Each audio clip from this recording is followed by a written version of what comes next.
हे everyone. So last video के अंदर हमने ब्लड को डिस्कस कर लिया था। अब हम ब्लड वेसल्स को डिस्कस करेंगे।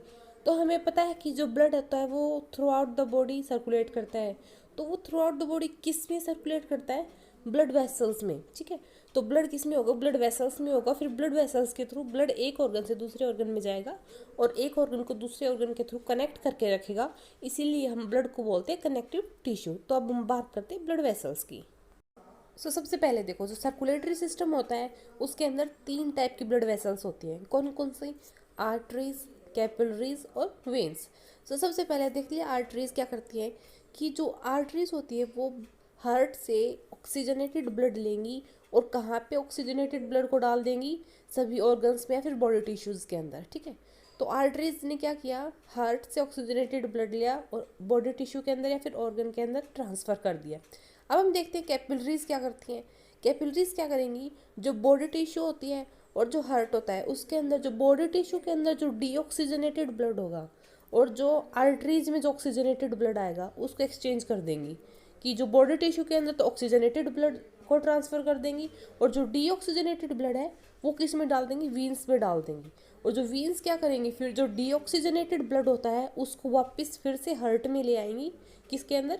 राइट एट्रियम के अंदर। राइट एट्रियम से फिर वो राइट वेंट्रिकल्स में चला जाएगा और राइट वेंट्रिकल्स में फिर वो लंग्स में चला जाएगा। लंग्स में क्या होगा? जो ये डीऑक्सीजनेटेड ब्लड होता है ये ऑक्सीजनेटेड ब्लड के अंदर कन्वर्ट हो जाएगा। अब हम ब्लड वेसल्स के स्ट्रक्चर को डिस्कस करेंगे। तो क्या होता है, जो ब्लड वेसल्स की होती है वो 3 लेयर्स होती हैं। ठीक है, जो ब्लड वेसल्स होंगी लाइक आर्टरीज, वीन्स और कैपिलरीज। तो आर्टरी और वीन्स की तो 3 लेयर होती हैं और जो कैपिलरीज होती है उसकी सिर्फ 1 लेयर होती है। तो 3 लेयर कौन कौन सी होती है? ट्यूनिका इंटरना, ट्यूनिका मीडिया और ट्यूनिका एक्सटर्ना। जो लेयर्स होता है उसको हम ट्यूनिका भी बोल देते हैं। ठीक है, तो इंटरना होती है, इंटरना नाम से पता चल रहा है इंटर लेयर होती है। ठीक है, बिल्कुल इनर लेयर होगी ब्लड वेसल्स की। मीडिया मतलब मस्कुलर लेयर, ठीक है, मिडल लेयर। एक्सटर्ना बाहर की लेयर, ठीक है, एपिथेलियल लेयर, एक्सटर्नल लेयर। ठीक है, तो ये 3 लेयर्स होती है ब्लड वेसल्स की। किस किस की? आर्टरीज और वीन्स की। कैपिलरीज की सिर्फ एक ही लेयर होगी। कौन कौन सी? ट्यूनिका इंटरना, सिर्फ एंडोथीलियम लेयर ही होगी कैपिलरीज की। अब आर्टरीज को देख लेते हैं। जो आर्टरीज की जो वॉल्स होंगी वो क्या होंगी? थिक होंगी। और जो वीनस की जो वॉल्स होंगी वो होंगी थिन। आर्टरीज की थिक क्यों होंगी? क्योंकि जो मेन जो ऑक्सीजनेटेड ब्लड होगा हार्ट से जाएगा आर्टरीज के थ्रू।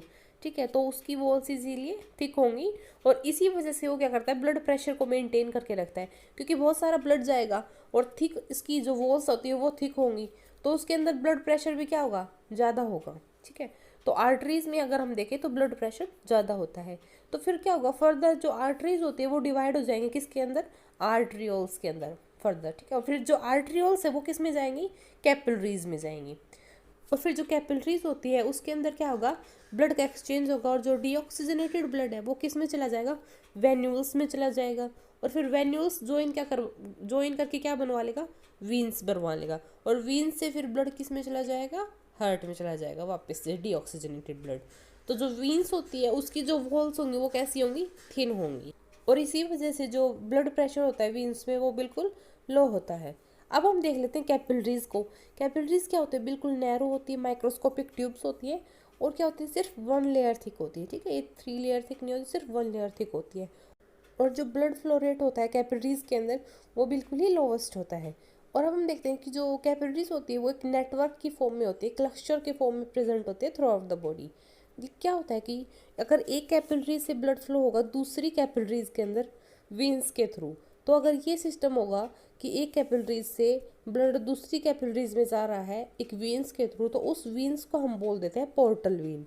ठीक है, अगर हम देखते हैं कि ब्लड प्रेशर कि सबसे ज़्यादा अगर ब्लड प्रेशर होगा किसके, कौन सी ब्लड वेसल्स के अंदर होगा? सबसे ज़्यादा ब्लड प्रेशर होगा आर्टरीज में, फिर होगा कैपिलरीज में और फिर होगा वेन्स में। तो सबसे ज़्यादा ब्लड प्रेशर हाई होगा किसके अंदर? आर्टरीज में। और लोअर ब्लड प्रेशर होगा किसके अंदर? होगा वेन्स में। अब हम देख लेते हैं ब्लड प्रेशर क्या होता है। जो ब्लड प्रेशर क्या होता है, मतलब ब्लड प्रेशर की जो ब्लड होता है वो प्रेशर लगा रहा है किसके अगेंस्ट? जो आर्टरीज की जो वॉल्स होती है उसके अगेंस्ट ब्लड प्रेशर लगा रहा है किसी भी यूनिट एरिया के अंदर, तो उसको हम बोल देंगे ब्लड प्रेशर। और ये इसको हम मेज़र किस में करेंगे? मिलीमीटर ऑफ मर्करी, mmHg, इसके अंदर हम इसको मेज़र करेंगे ब्लड प्रेशर्स को। अगर हम नॉर्मल ब्लड प्रेशर देखते हैं तो कितना होता है? 120/80 mmHg होता है, ठीक है। जो 120 होता है वो क्या होता है, सिस्टोलिक प्रेशर। 80 होता है वो क्या होता है, डायस्टोलिक प्रेशर। जो सिस्टोलिक प्रेशर होता है वो क्या होता है, कॉन्ट्रैक्शन, ठीक है, कॉन्ट्रैक्शन के टाइम पे। और जो डायस्टोलिक होगा वो होगा रिलैक्सेशन के टाइम पे, ठीक है। और जो ये डिफरेंस होगा सिस्टोलिक और डायस्टोलिक ब्लड प्रेशर्स के अंदर जो डिफरेंस होगा उसको हम बोल देंगे पल्स प्रेशर। लाइक अगर किसी भी नॉर्मल ह्यूमन बीइंग के अंदर उसका ब्लड प्रेशर 120/80 है, तो उसकी जो प्लस प्रेशर है वो कितना होगा, 40 mmHg, ठीक है। और जो ब्लड प्रेशर जो मेज़र करने का जो डिवाइस होता है उसको हम बोल देते हैं स्फाइग्मोमैनोमीटर्स, ठीक है। So stay tune with me for further learning and thank you for watching.